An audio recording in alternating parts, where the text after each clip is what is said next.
Hey, how are you guys? My name is Pastor Wycliffe, and I'm glad to just hang out with you and fellowship with you over the Word of God. This week I've been meditating about a guy in the scriptures, and his name is Joseph.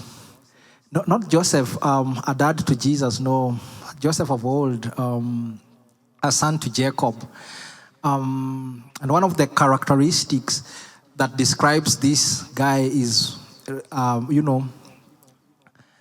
guy that never lost heart, never gave up, was a relentless kind of a guy that when he had a dream, when God placed a dream in him, he never gave up. And by the time he was getting that particular dream, he was a teenager.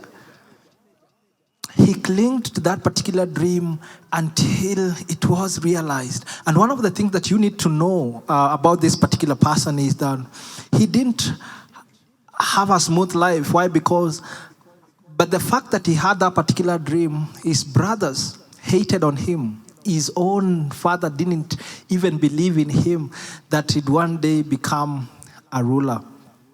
And I'm just so wondering, what is it that God has placed inside of you? What is it that you feel God is telling you that you should do or you will do?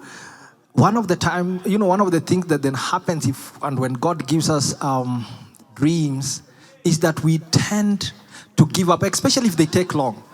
If they take long, we tend to give up. We don't allow the dream to mature inside of us. But this particular person, Joseph, had a dream. He had a dream that at one point he'll be a ruler. At one point his brothers will bow to him. At one point his own father will bow to him. You know the story. His brother hated on him. They sold him to the Egyptians. As a matter of fact, they had purpose to kill him. But they did not succeed. They sold him to the Egyptians. And in Egypt, the guy started flourishing, excelling. What happens is in this house of Potiphar. And through him, God blesses the house. When he thought that things were going well with him, what happens is he gets into trouble.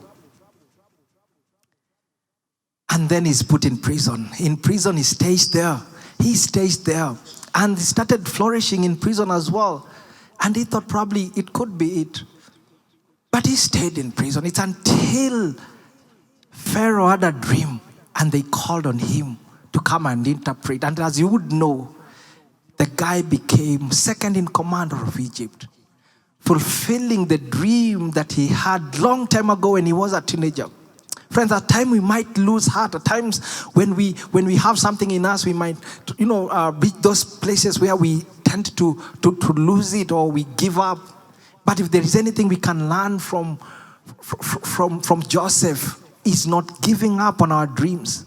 Is not giving up on what we feel and think God has put in our hearts. And so many of us, there are things that God has placed inside of us. But because of the circumstances around us, because of the situation around us, we tend to give up on them. We tend to give up on the very thing that God told you will do. It could be a calling. It could be, whatever it is.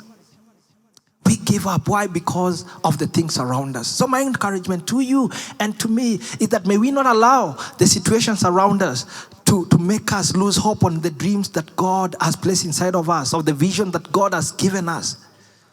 He had it rough. Joseph had it rough. He was thrown in a pit. He was sold as a slave. He was imprisoned. That wasn't an easy life. It was a hard life.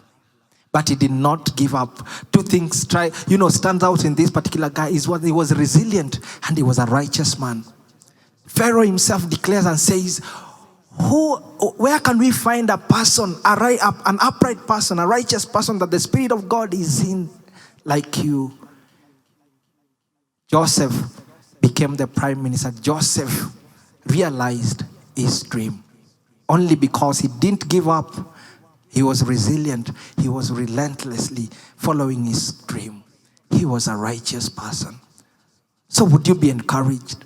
Do not allow the circumstances around you to make you lose hope. let go of that very thing that God has placed inside of you? Would you be encouraged by this guy called Joseph?